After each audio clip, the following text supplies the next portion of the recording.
Hello and welcome to On Point. I'm Sade Pullen. California State University Northridge is known as a commuter school, but for many students, that commute isn't easy. With rent and gas prices rising, along with the lack of public transportation, many CSUN students face struggles commuting to and from campus, which affects their education, finances, and daily lives. According to the Sundown newspaper, in the late 1980s, CSUN expanded student housing with the vision of providing more housing like traditional campuses like UCLA and USC. The university did build new dorms and apartments. Still, reports from CSUN's Institute of Sustainability suggest only a fraction of the university's students live on campus, and the vast majority are commuters. There are many benefits to being a commuting student. Commuters who live with families save money on rent and can escape from the distractions of campus. But commuter students face certain challenges that residential students do not, like battling traffic, having to build their schedule around their commute, and feeling less connected to people on campus. Today on Point, we ask, why do students face difficulties commuting to the CSUN campus, and are there any solutions? On Point's Justin Borses has more. Thanks, Sade, and joining me today are our two guests, Henrik Minassians, who is an urban studies professor here at CSUN, and Melanie Guerrero, who is a CSUN student. Thank you both for joining us today. Before we begin, we want to dive into how Guerrero gets to campus, so On Point's Lupita Baltazar joined her on her commute. Melanie Guerrero's commute starts here at the Oxnard train station with an approximate of a 40 miles ride on Metrolink commuter rail. She then takes a shuttle bus from Northridge train stop to CSUN. Most of the time she gets to campus at 7:15 in the morning before her classes even start, but she manages to take advantage of her time and do some homework or get something to eat. The hardest part is probably the beginning of every semester when I'm trying to plan out my class schedule, just because I really have to plan my classes out to a train schedule. It's not my own time, it's the train time. For some students, the long rides are just part of their pursuit of a degree. According to a CSUN report, the campus community travels an average of 11 miles each way on an average of 4 days a week. I would like to say that in the long run, it's worth it because I'm getting my education. I'm studying what I want to do, broadcast journalism. I want to be in this. So I'm studying my passion. So I like to think that it's worth it. Still, navigating the train or bus system is not always an easy task when you have such a long commute. You have to figure it on your own if that means getting on the wrong line at one point, because I almost did that. I almost went on the wrong line home and someone caught me. Guerrero says it's not safe sometimes to be walking from school to the station, so if more shuttle buses were available for all the train lines, that would be helpful. And once again, that was Lupita Baltazar speaking with our guest, Melanie Guerrero. Thank you, Lupita, for that report. Melanie, let's start with you. Did your commute factor into your decision to pick CSUN as a college? When I was choosing colleges, I chose CSUN because I wanted to be a broadcast student, and CSUN was actually the closest school to me that offered broadcast journalism. All the other schools were like communications with an emphasis in film, or something along those lines. And we did think about the commute, my parents and I. It really was a family decision.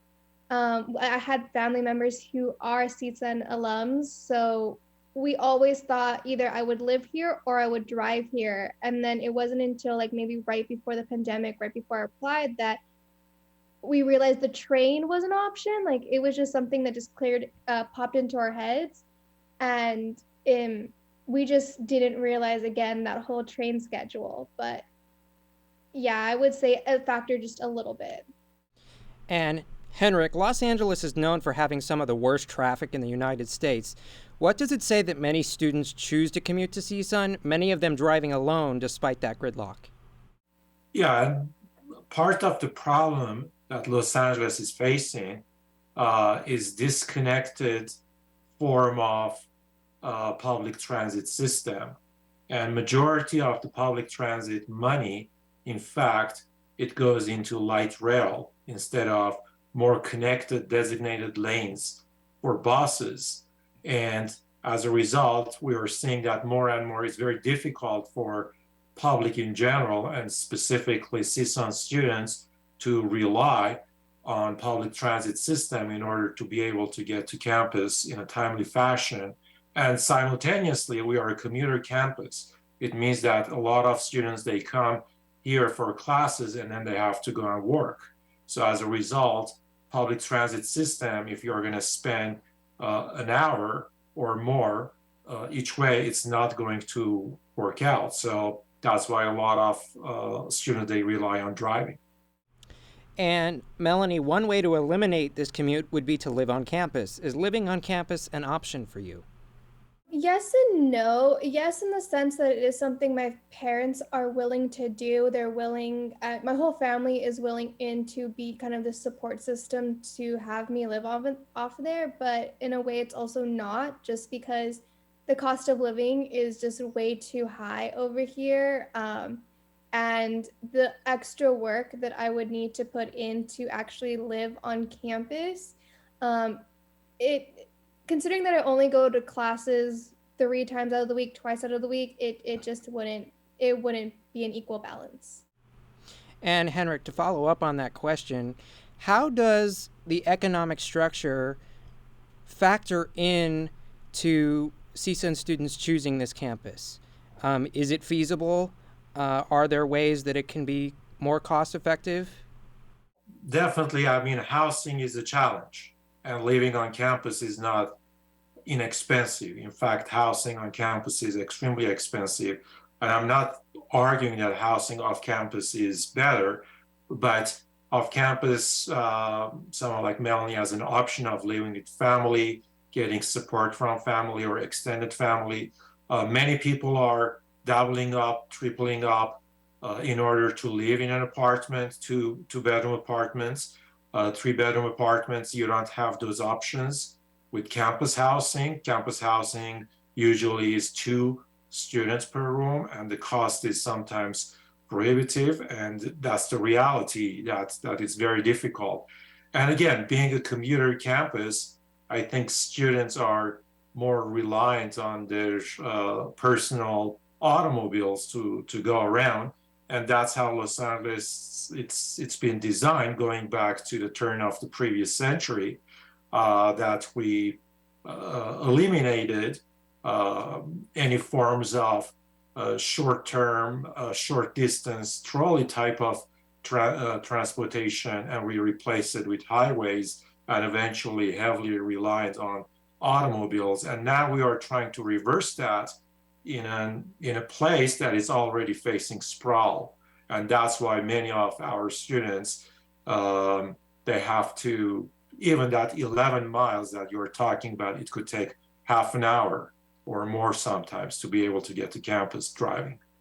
And if CSUN wants to boost the numbers of students taking public transit options, what could the university do? There has been in the past some conversations about taking the transit into different hubs, for example, Northridge Mall, and then providing some form of shuttles that continuously would bring the students to the campus. But one of the biggest challenges has been that the metro tried to connect the North Valley, which is Panorama, Sylmar, Pacoima, city of San Fernando, all the way through Van Nuys to Nordhoff, from Nordhoff with a designated lane, very much like the Orange Line, into the Northridge Mall, that it was going to help many of our students utilizing, let's say, the Red Line metro and then jumping on one of the bus transit links and getting to rapidly close to the campus or coming to the campus. That idea was killed by 2 neighborhood councils,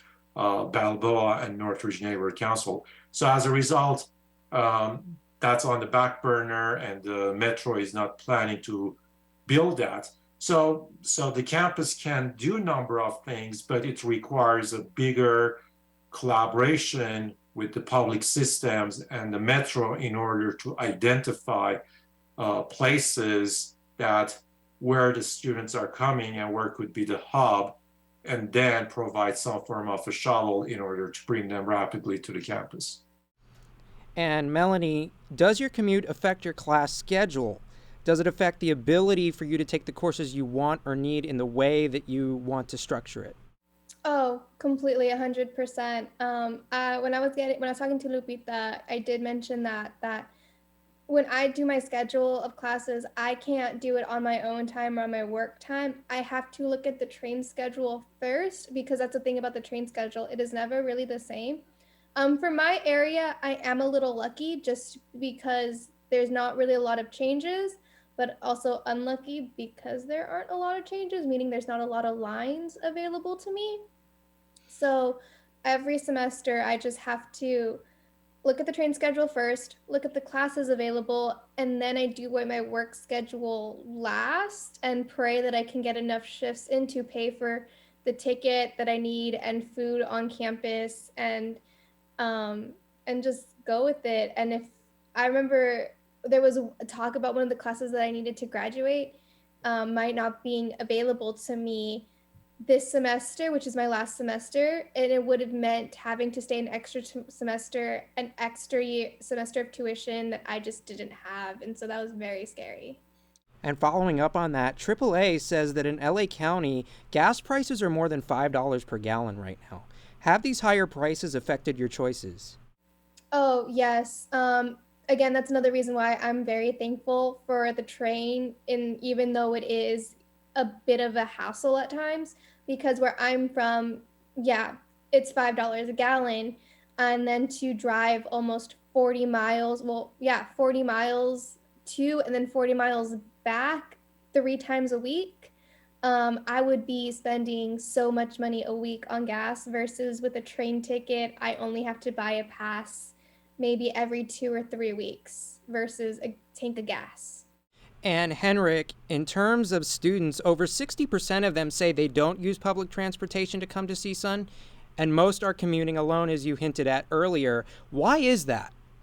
Well, again, the transit system is not highly reliable when it comes to traveling distances. And the reality of the matter is that pre-pandemic, the public transit system ridership, it's been on decline. And during the pandemic and post-pandemic, it hasn't recovered.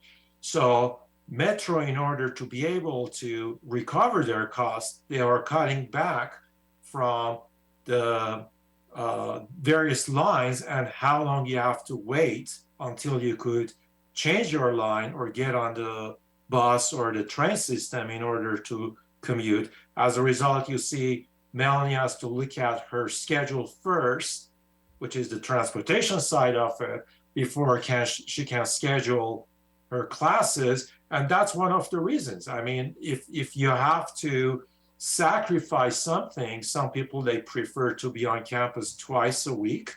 And that's how usually the scheduling is done, and try to pack everything into 2 days a week and rest of the time work in order to pay for it. And obviously that's very difficult. And we are seeing the results of that. Part of it is the decline in our enrollment in the past 2 years, and it's continuing. That university has to deal with that issue. And over 30% of students commute to campus 5 days a week. That sort of presses on some of the previous answers you've given. Why are students taking more in-person classes rather than online? And are there ways that CSUN can expand enrollment by offering more online classes primarily? Yes, I mean, my conversation with people that are in charge, I have been told that 20% of our classes are online or some form of hybrid modality, and 80% of the classes are face-to-face. And one of the challenges is that since CSUN and all CSU campuses, they were designed to be face-to-face campuses, and going completely online modality, it poses its own challenges. And some of the challenges are what to do with the buildings, what to do with food services, because these are all also revenue generating entities for the campus, because the legislature in the past 30 years has slowly cut back from providing more funding for higher education institutions, as we have seen with the rise of student tuitions, and the money is being reallocated in other areas. So as a result, campuses, CSU systems, and other university and community college systems, they have to create all these public private partnerships, let's say with food vendors or with other kinds of amenities on campuses in order to be able to also generate revenue to pay for the classes, for the lights, for many other expenses that they are having. So that's one of the reasons that campus wants to bring the students back. And we also believe that even though online teaching has improved in many ways, but face-to-face classes are more still preferred method of modality or delivery of material. And have you spoken to professors about how they adjust some on-campus curriculum to an online modality if an option presents itself? The university, and specifically the Faculty Technology Center that is responsible for providing support to faculty, they have provided a lot of classes in a sense of training and provided different new technology in order for the faculty to incorporate that into their online teaching. And obviously it's up to the faculty member. They have provided some funding as an incentivizing faculty to attend some of these classes, but obviously not all faculty have done that. And it all depends what type of a class they teach. Some materials, they don't also lend themselves into online teaching. If you have labs, for example, it's very, very difficult. And in my own department, I know that we have design labs that faculty have struggled to work with students. They have done it, but they prefer to be in classrooms so they can assist students when they have challenges with computer-related software issues.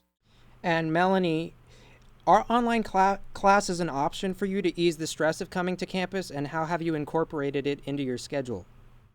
In the last 2 semesters, I haven't had the opportunity to take any online classes. A lot of the classes that I need to graduate on time, they're all in person. But there were, actually, no, let me rephrase that. Last semester, there were a couple options for me. There was a class that I could take in the middle of the week, and it fit perfectly because it was at home. I luckily have a job that is about 7 minutes away from my house, so I could still be able to work before or even after that class ended without feeling any type of fatigue or anything like that. And it fit into my schedule on that sense, but it also fit into my school schedule because 1, I was getting ahead of classes, and 2, when I'm waiting for the trainer and waiting for breaks, I could do homework for that class as well, again, so I could work before or after. And without the access of public transportation, would you be able to be successful at CSUN as much as you are? That's kind of a hard question to answer. I mean, if I was going to CSUN and the train wasn't an option, I think living on campus is what I would be doing. But in terms of my success, I'm not too sure, just because, you know, I am a person who I do need to take breaks. I do need space. I do need boundaries. The train really kind of allows me, or even just the drive home when I'm with my parents, because sometimes they'll come and get me or take me. It really is a relaxing factor versus if I was living on campus, I think I'd be worried about finding a job near campus so I can walk there, or affording rent to live over there, because I don't think driving would be a comfortable option for me and my support system. And as a result of the commute, Henrik, what are some of the environmental and health impacts of all of the driving and the transportation that some of these students like Melanie are facing? Well, I mean, environmental impact is that we are the emission, correct? And California and Los Angeles has been struggling with clean air, even though we have cleaned up our act in many ways. But still, we are unable to meet the Environmental Protection Agency's air quality standards that they have set up for Los Angeles and state of California. And so emission is one of the serious factors which are pollutants to the roads, which ends up in our waterways, into the air, into our lungs. Predominantly a lot of low-income households, they live by the freeway, so they are adversely impacted.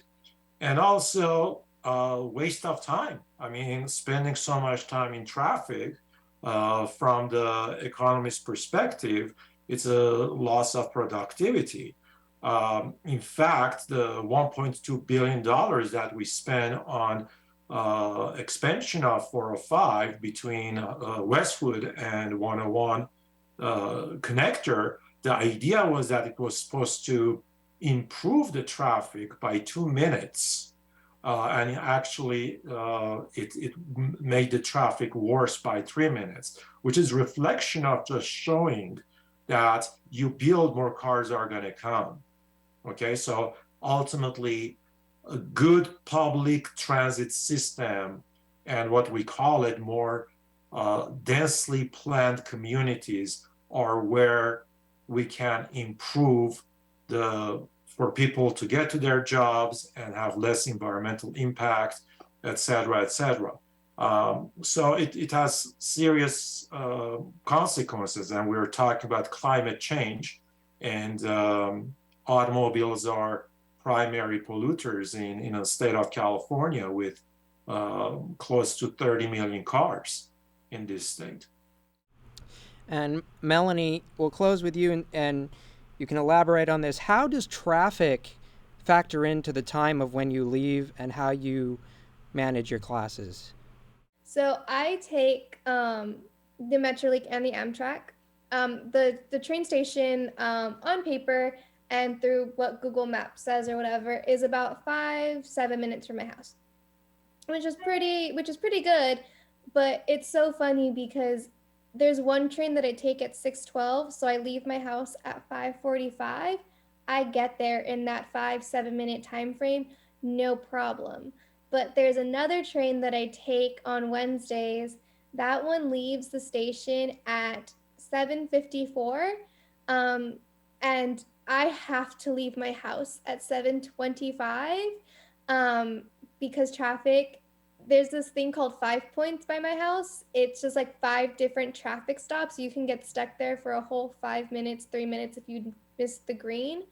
But there was actually one time, this is when I was first a commuter student, I actually left my house at 7:35, and despite the train station being 5-7 minutes away from my house, I actually missed the train.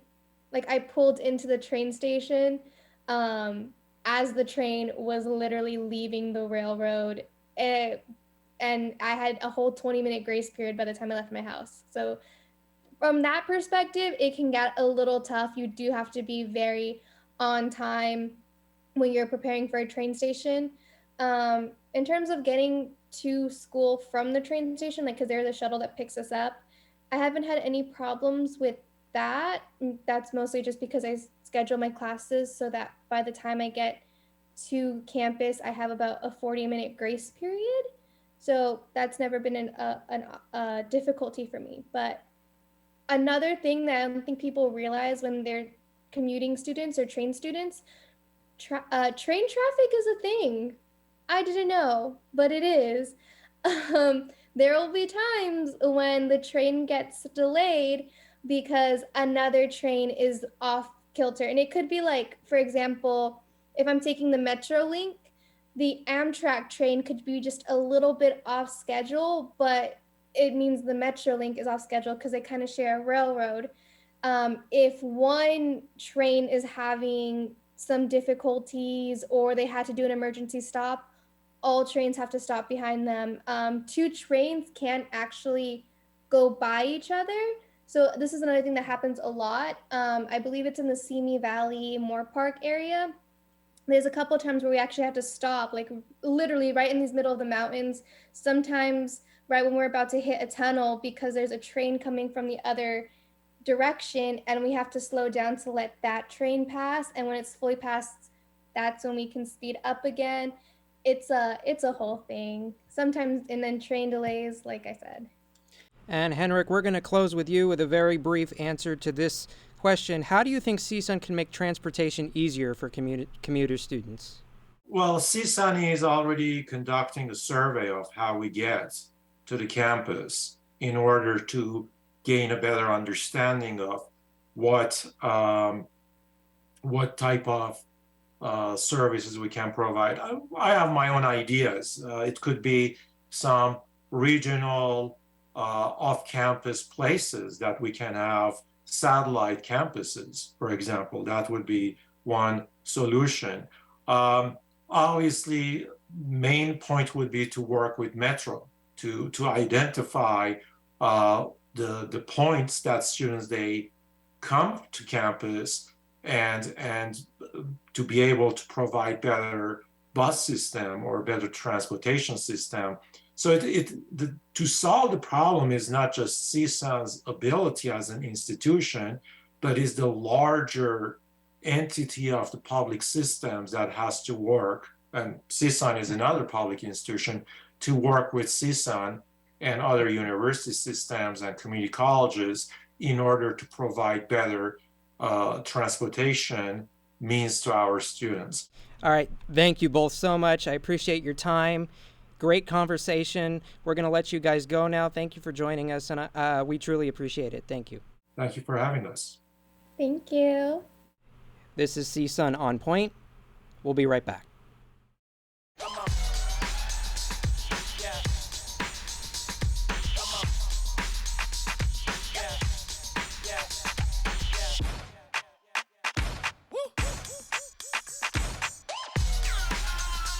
You're not going to get it all right. Just make sure you nail the big stuff, like making sure your kids are in the right seat for their age and size. Get it right at nhtsa.gov/the-right-seat. When it comes to making plans, you are the best. What about those barbecues you plan in detail for your family? Or your daughter's first costume party? It was out of this world. The same way you plan each detail for those moments, start planning to protect you and your loved ones from a natural disaster. Sign up for local weather and emergency alerts. Prepare an emergency kit and make a family communications plan. Protecting your family is the best plan you can make. Thank you for watching On Point. You can follow us on social media at CSUN On Point. You can hear us at KCSN 88.5 FM on Sunday mornings at 5:30. You can watch us at LA 36 and Santa Clarita Valley Television. For all of us here at On Point, I'm Sade Pullen.